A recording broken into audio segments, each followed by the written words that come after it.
Parler, non pas de vaches laitières, mais de chèvres laitières. Avec Sylvie, donc, on a préparé cet exposé à partir du chapitre 21 du livre, qui est consacré effectivement aux chèvres. Mais également, il y a un certain nombre d'informations utiles à ces animaux-là qu'on va retrouver dans les chapitres 11, 9, 6, 7 et puis quelques autres. Donc là, je vais vous faire un résumé de ce qui nous semble être les principales nouveautés.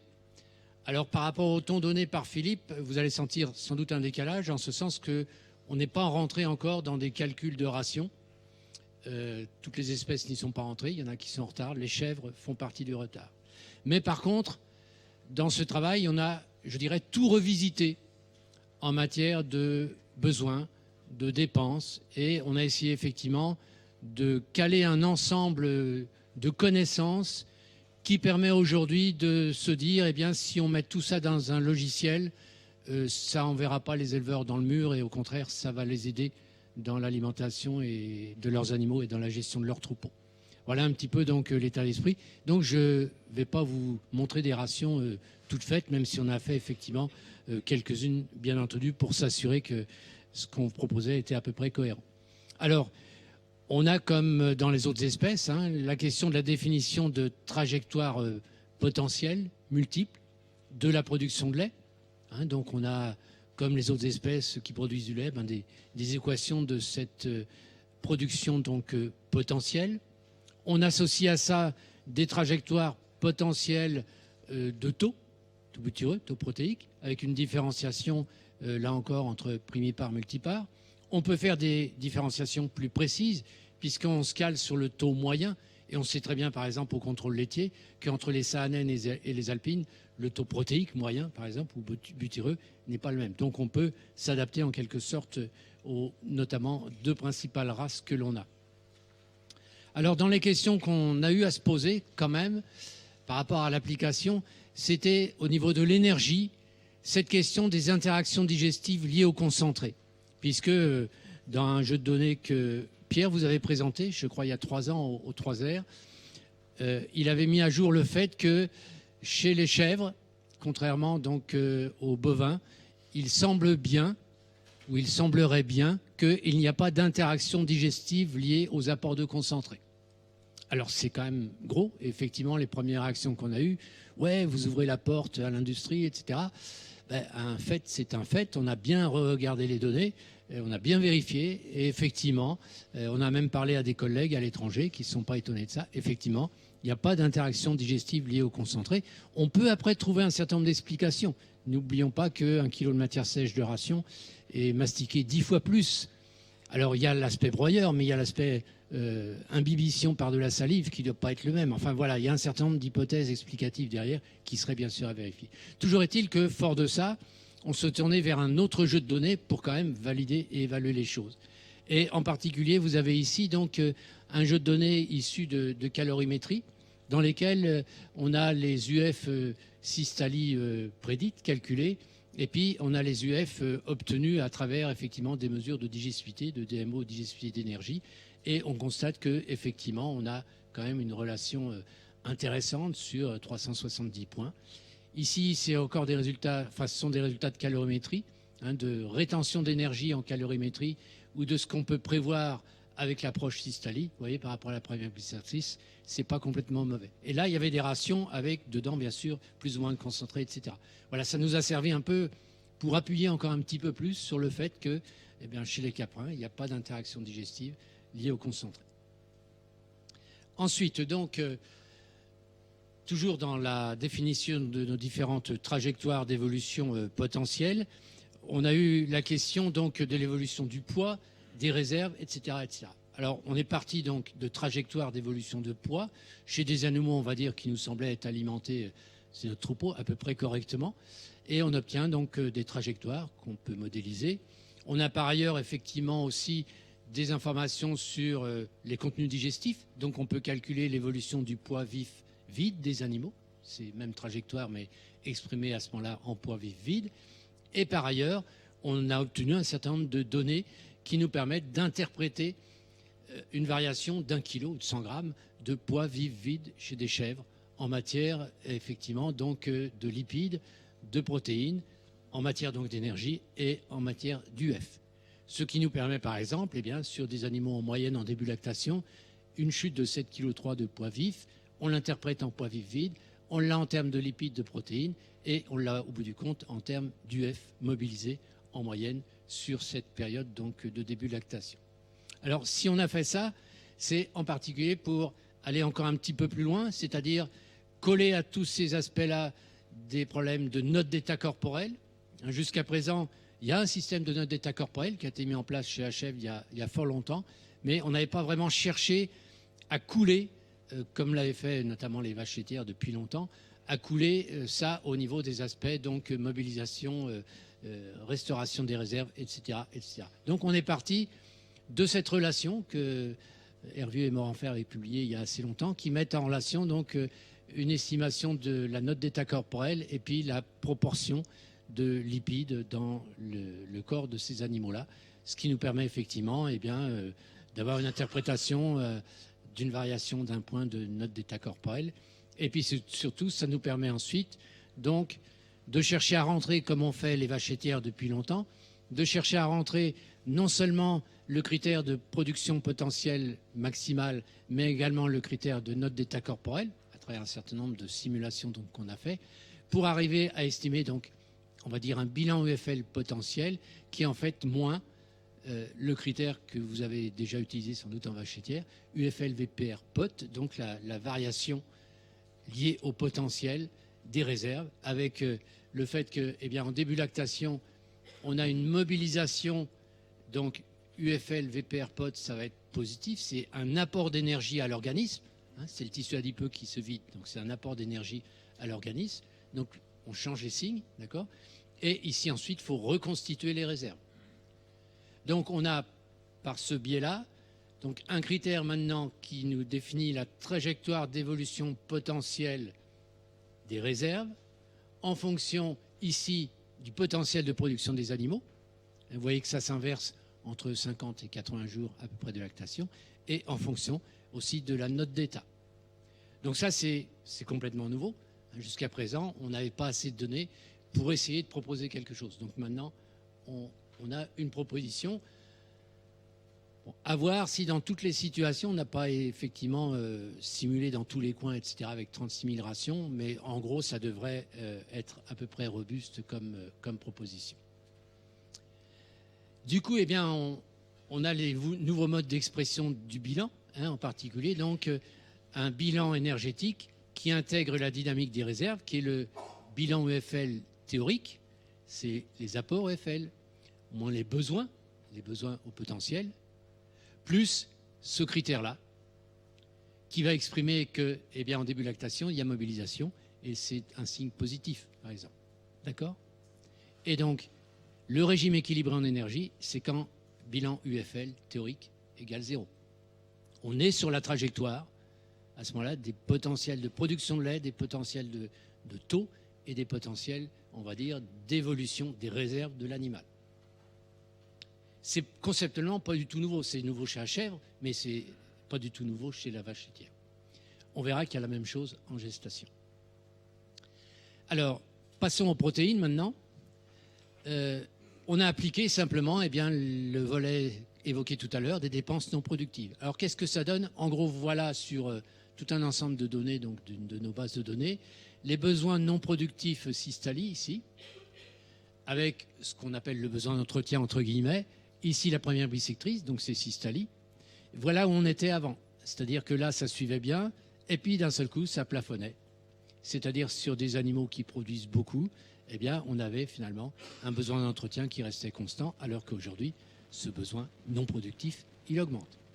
Vous voyez au passage que notre collègue Canas, qui a fait pas mal de choses en matière de nutrition caprine, il avait quand même déjà une proposition qui était assez intéressante, qui tenait compte effectivement de ces pertes endogènes fécales. Sinon, le reste, on a appliqué les mêmes principes que j'ai évoqués tout à l'heure. Variation de l'efficience des PDI, application donc des différentes équations pour prédire les rejets azotés urinaires. Ça, c'est des choses qu'on a déjà vues tout à l'heure, donc je ne reviens pas dessus. Là où on a dû repartir de zéro, c'est sur la gestation. Sur la gestation parce qu'on effectivement, on bricolait depuis 1978, on ne le disait pas trop à l'époque, des équations en fait brebis un peu tordues à la façon chèvre, etc. C'était pas complètement satisfaisant.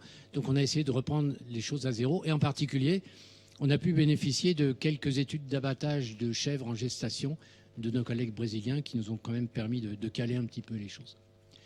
Donc la démarche, si vous voulez, elle est assez simple. On a une évolution pondérale des animaux en gestation qui dépend bien sûr d'un certain nombre de paramètres, notamment la prolificité et la parité. Donc on est capable de définir comme ça une trajectoire d'évolution en gestation. On est également, donc grâce effectivement à ces abattages qui sont disponibles, capable donc de prévoir l'énergie stockée ou les protéines stockées au niveau donc de ces animaux-là, en tenant compte effectivement uniquement du volet utérus gravide.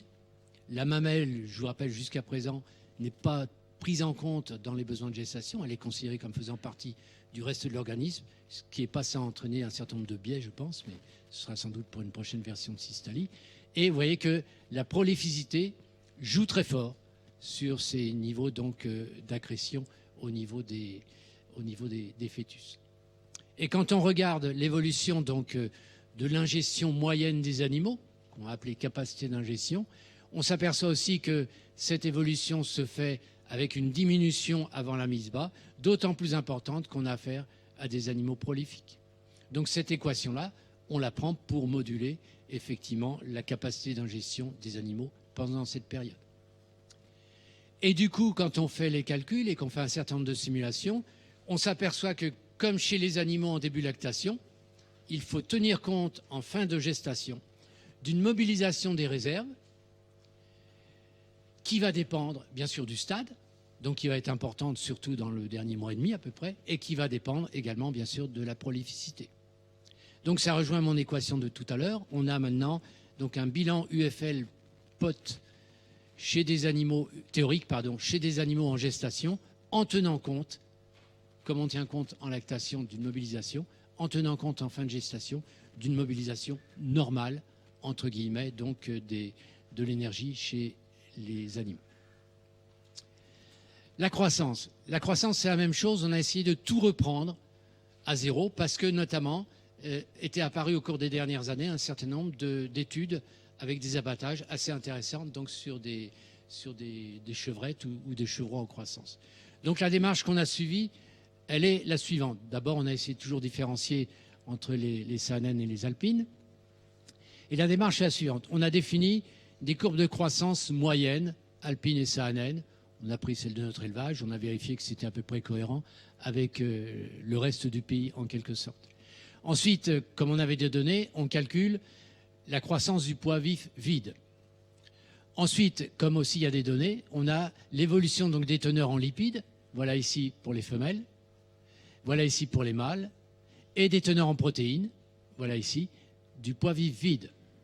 Donc on a les évolutions donc des tissus pendant la croissance, qui nous permet de calculer donc la dépense correspondante en matière d'énergie et en matière de protéines. Et on branche là-dessus, bien entendu, les besoins UFL et PDI. Donc on a une démarche qui tourne le dos complètement aux démarches antérieures, qui s'appuyait essentiellement sur quelques essais d'alimentation. On a essayé de repartir ici à travers effectivement des données effectives de composition corporelle grâce à des abattages. Alors ensuite, l'ingestion. On a toujours proposé chez les caprins des équations, alors on va dire robustes, moyennes, avec une précision qu'on peut apprécier ici au niveau de l'écart type résiduel, pour permettre d'avoir une idée de la quantité de matière sèche ingérée en fonction du poids de la production et même en fonction du poids de la production et de la matière sèche ingérée de concentré. Bon, il y a beaucoup de données derrière ça, mais avec des écarts type résiduels quand même qui sont pas négligeables. Ça peut permettre de donner un ordre d'idée. Mais ça ne tient pas en compte la qualité du fourrage. Si on veut vraiment faire ça, il faut forcément passer au niveau du système des UE. Donc, avoir une équation de capacité d'ingestion exprimée en UE, que l'on corrige en fonction du début de lactation, ça existait déjà, de l'appétit moindre en fin de gestation, c'est ce qu'on propose là, et également de l'influence du taux azoté, ce qu'a évoqué donc tout à l'heure Philippe, qui joue effectivement aujourd'hui sur la capacité d'ingestion. Nous, c'est le taux azoté, en vache, c'est les PDI, mais ça revient, on va dire, a priori, à peu près donc au même.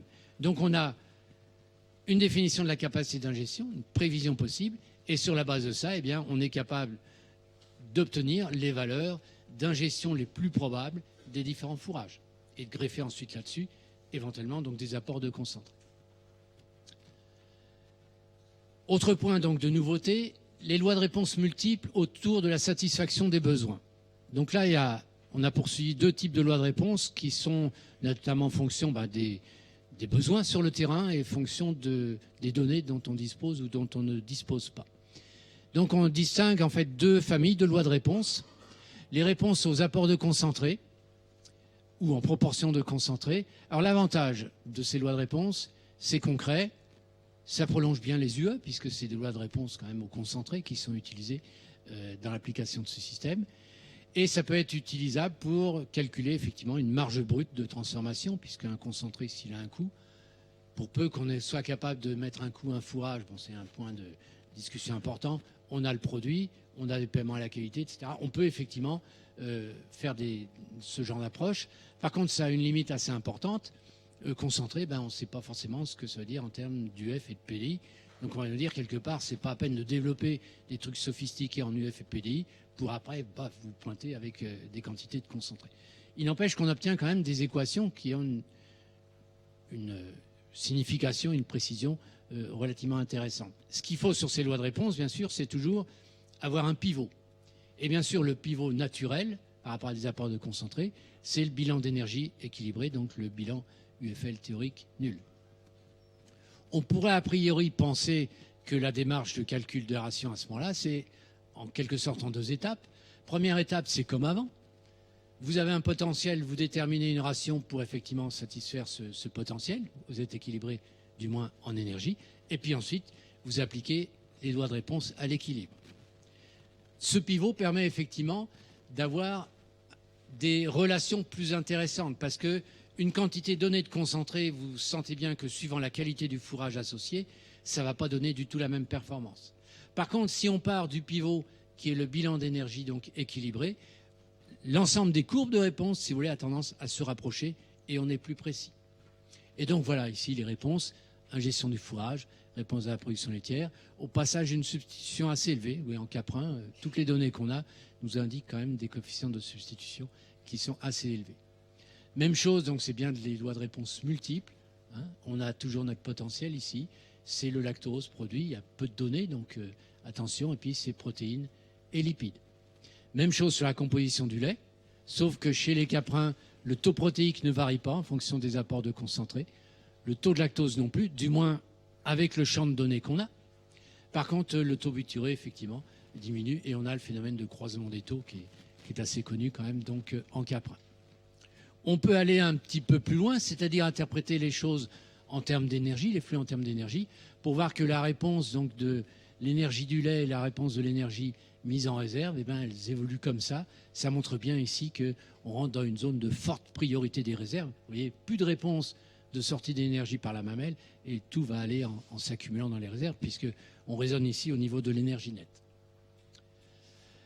Alors, il y a l'autre loi de réponse possible, c'est de réponse aux apports UF et PDI. Alors, avantage, c'est complètement cohérent avec les approches UF et PDI qu'on propose. Limite, c'est notamment que le dimensionnement économique est un petit peu moins évident. Hein, si on fait ça en programmation linéaire, c'est vrai qu'il faut avoir les prix d'opportunité de l'UF et des PDI, ce qui est quelque chose qui peut se trouver, mais qui est sans doute très, très variable. Et ces lois-là, on les applique à un pivot qui est le bilan d'énergie équilibré et qui a une efficience PDI 67. Et une fois qu'on est là, effectivement, on peut se promener autour. Par exemple, ici, l'équation qu'on obtient, ça trace du moins, hein, le delta PDI par rapport au pivot, le delta UF par rapport au pivot. Donc voilà, le pivot double, il est là. Et on peut se déplacer autour. Sachant que plus on s'éloigne du pivot, moins on est précis. Ça aussi, il faut le savoir. Dès on part de là, qu'on va aller se balader par là, il est évident qu'on n'aura pas la même précision que si on reste autour. C'est bien des lois de réponse centrées sur l'équilibre nutritionnel ou le potentiel des animaux. Même chose pour la production donc, de matières grasses. Hein, tout ça, c'est dans le livre. Et bien entendu, il y a toutes les autres réponses à intégrer quelque part. Les réponses des interactions digestives, valproru, l'efficience des PDI, les rejets azotés, les rejets de CH4, le risque d'acidose, la composition en acide gras de la matière grasse du lait, etc., etc. Ensuite, le dernier point, 5 minutes, le dernier point, donc, le pâturage. Le contexte, il est le suivant, c'est que les données, elles sont plutôt rares, en particulier en France. Les seules données qui existaient jusqu'à présent, c'était celles issues du lycée du Pradel, en Ardèche, qui effectivement avaient permis quand même déjà d'avoir tout un ensemble de recommandations intéressantes par rapport aux chèvres au pâturage, mais avec une précision de ces recommandations qui n'a rien à voir par rapport à d'autres espèces. Derrière ça, il y a aussi en permanence, quand on lit la littérature, la question de la spécificité du comportement de la chèvre au pâturage. Et puis, il y a aussi la distinction entre pâturage continu et tournant. Des fois, ça paraît être très clair. Et puis, d'autres fois, il semble qu'on soit dans des situations un petit peu intermédiaires. Toujours est-il que dans cette partie-là, on a essayé de faire la distinction entre, effectivement, continu et tournant, en essayant de dégager ce qu'on pouvait apporter comme information utile. Par exemple, le fourrage disponible par chèvre, en fonction du chargement, du nombre de chèvres, et en fonction de la hauteur. Donc, des abacs de ce type-là, avec derrière, bien sûr, des équations qui sont utilisables. Alors derrière ça c'est qu'une recommandation. Quelles sont les réponses aux variations du chargement? Quelles sont les réponses à l'apport de concentré? Et là, il n'y a pas beaucoup d'informations. Regardez ici, on a essayé d'être exhaustif. La réponse au chargement, il n'y a quand même pas grand-chose dans la littérature. Certes, les points sont alignés, mais bon, on a des valeurs de pente, on a des repères, mais vous voyez que ça reste des repères fragiles. Il suffit de regarder ici le nombre de points. Par contre, sur la réponse au concentré en pâturage continu, il y a un petit peu plus de données. Et quand on cherche des pentes, on retombe en fin de compte sur des valeurs qui sont très très proches de celles que j'ai évoquées tout à l'heure sur la réponse au concentré, ce qui est quand même quelque part rassurant, même si on est dans un monde où quand même toutes les informations avancées sont relativement incertaines. Au niveau du pâturage tournant, donc pareil, on propose des calculs donc, de quantité de fourrage disponible par chèvre en fonction de la surface et en fonction de la hauteur. C'est déjà, on va dire, un premier jeu de repères. C'est mieux que rien, mais il faut prendre ça avec effectivement des pincettes. De même qu'on a proposé, comme c'est proposé dans les autres espèces en général, de prendre en compte les deux principaux facteurs limitants, que sont la quantité de matière sèche disponible par animal et une réponse donc, de l'ingestion du fourrage, et ici la durée, la durée donc du pâturage effectif, avec en fonction du temps d'accès, on va dire. Et vous voyez qu'ici, c'est un critère qui va être multiplicatif de ce qu'on obtient en appliquant le système des UE. On applique le système des UE, on a une quantité de fourrage ingérée par ce système comme si c'était à l'auge, d'accord? Et ensuite, on applique ces coefficients qui viennent réduire effectivement les choses si on est loin en matière de disponibilité ou en matière de durée. Voilà donc un ensemble qui est certes cohérent, mais qui s'appuie sur quand même des équations qui n'ont rien à voir avec la précision qu'on peut avoir donc dans d'autres espèces, et l'espèce bovine en particulier. Voilà donc en conclusion ce que je voulais vous dire, c'est que on a révisé à peu près tout en matière de nutrition appliquée des caprins et nutrition quantitative. On a quand même réussi à intégrer assez bien les histoires de potentiel, notamment de potentiel de dynamique des réserves, c'est complètement nouveau. Sur énergie et protéines, on a intégré les nouveautés avec la spécificité chèvre pour le concentré. On a repris à zéro les questions de gestation, les questions de croissance. On a aussi largement repris à zéro les questions de réponses multiples, soit aux apports de concentré, soit aux apports du F et de PDI. Et on a essayé donc d'apporter un minimum à peu près fiable, mais c'est un minimum donc sur les questions du pâturage. Et bien sûr, l'objectif que l'on a, avec nos collègues effectivement de la profession caprine, c'est d'intégrer le maximum de toutes ces réponses au niveau du logiciel d'utilisation pour rendre le service le plus large possible aux utilisateurs. Je vous remercie.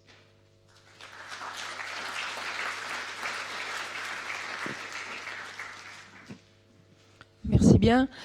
J'ai le sentiment qu'il y a eu un un énorme travail de fait, de consolidation, de complément sur tout ce qui concerne la partie alimentation des chèvres. Je vais presque être un petit peu rabat-joie. Quand est-ce qu'on peut mettre ça dans un rationneur avec un moteur? Mais on a déjà commencé à discuter avec un certain nombre de collègues de ça. Il y a des dates d'ailleurs qui sont avancées. Le 26 avril, je crois, il y a une première réunion qui doit se dérouler. Et dès demain, avec notamment Bertrand Bluet et Barbara, on doit commencer à discuter sur un certain nombre de choses. Donc voilà, c'est en route. Ça ne fait pas partie de la première vague innovation, hein, je précise. Ce sera la deuxième vague.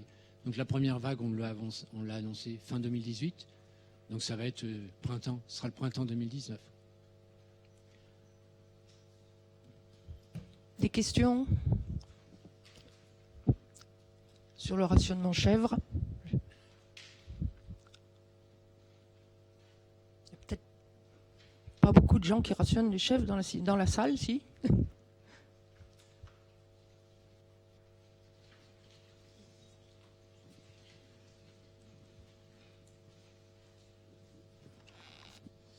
Bonjour, donc Maxime Lefloc, CCPA. Et moi j'ai une question par rapport aux lois de réponse sur l'augmentation, enfin la variation de la part de concentré. Donc vous disiez que toutes les lois de réponse s'accrochent à un pivot et que le pivot correspondait à la quantité de concentré pour arriver à l'équilibre énergétique. Mais ça c'est très difficile à déterminer selon la concentration d'énergie du concentré et du fourrage. Enfin, je comprends pas trop comment on peut définir une situation précise à chaque fois. Alors, on avait avant déjà proposé des lois de réponse au concentré. Mais le pivot, c'était la valeur zéro en quelque sorte. Hein. Et donc ensuite, ça s'échelonnait de 0 à... Mais à une quantité donnée de concentré, mettons 600 grammes, quand on regarde les données que l'on a, on a une très large variation des réponses des animaux. Par contre, si au lieu de prendre le pivot 0 concentré, on prend le pivot qui est le bilan énergétique équilibré, à ce moment-là, que j'ai dit tout à l'heure, les trajectoires de réponse se rapprochent et on a une réponse qui est beaucoup plus précise d'un point de vue statistique. C'est-à-dire une réponse qu'on peut vous donner comme outil de travail. Alors que si on prend comme pivot la valeur 0, voilà, on peut vous la donner, mais c'est pas précis du tout. C'est ça qu'il faut bien avoir à l'esprit. On est obligé de passer par ce pivot. C'est ça qui va conditionner l'usage de lois qui, elles, sont précises. Après le pivot, on l'atteint. De tout temps, on a quand même calculé des rations pour arriver à l'équilibre énergétique. Donc il n'y a rien de nouveau, je veux dire, conceptuellement par rapport à ça. OK.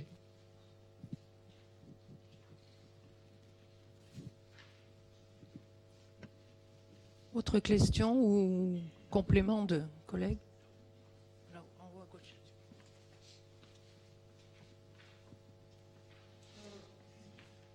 Notre ami Didier. Didier Coulmier des Ialis. La semaine dernière, il y avait une journée AFTA sur les chèvres laitières à Tours. Et on a parlé un petit peu beaucoup, on va dire, d'acidose. La question, c'est que là, effectivement, tout à l'heure, tu fais référence au fait que la loi de réponse acidose, il y a des informations. Et notamment, il y a le fameux tableau du calcul de risque avec différents seuils. Est-ce que, alors question bête, est-ce qu'il est applicable aux chèvres directement, sans une petite transformation quand même? Alors, tu as dû lire le bouquin, toi qui étais un si bon élève à l'agro. Et donc, tu as dû voir que quelque part dans le chapitre acidose, on indique que la chèvre à ration égale n'a pas la même valeur de pH, en quelque sorte, d'accord? Donc, on ne peut pas se caler sur des isovaleurs de pH. Par contre, tel qu'on a défini l'IRA, l'index de risque d'acidose, il reste en gros valable. D'accord? Il reste en gros valable, c'est-à-dire il faut l'appliquer avec les mêmes repères, à mon avis, en attendant d'avoir des choses plus précises. OK? Voilà, je suis peut-être pas clair. Donc, à ration égale, dans nos données, on observe que par rapport à des bovins, c'est moins sensible en matière de pH. Il y a un décalage de 0,3 à 0,5. D'accord? Mais pour l'instant, n'ayant pas toutes ces lois de réponse qui sont bovines du pH, si on les avait pour les chèvres, on se ferait un indice de risque d'acidose chèvre. Mais on n'a pas assez de données. Donc, ce qu'on dit pour l'instant, c'est cette approche qui est multicritère d'origine de l'acidose, il faut l'appliquer en chèvre. D'accord? Et ça marche.